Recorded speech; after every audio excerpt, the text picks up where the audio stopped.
a ripartire. D'Arrigo è buono ed eccolo là, è buono.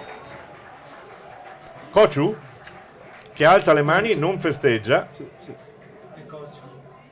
Sulla fine del secondo palo per la formazione di casa, il colpo di testa ancora e c'è il gol al terzo tentativo.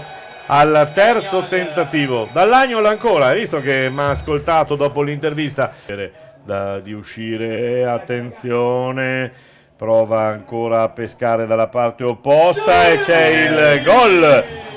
C'è il gol di Canato sul cross del numero 2 Cazzaro.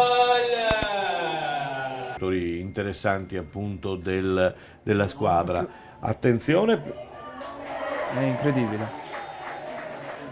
c'è il gol? C'è il gol. Io stavo guardando un altro campo.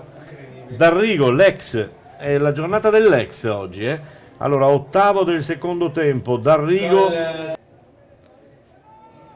non riesce a tranquillizzare i suoi nemmeno Malerba dalla panchina.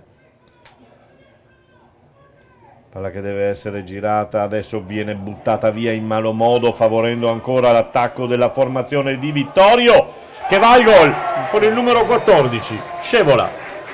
Che va al gol con il numero 14, che è Scevola al 21esimo minuto di gioco. Vai con Coppola, eccolo, dentro,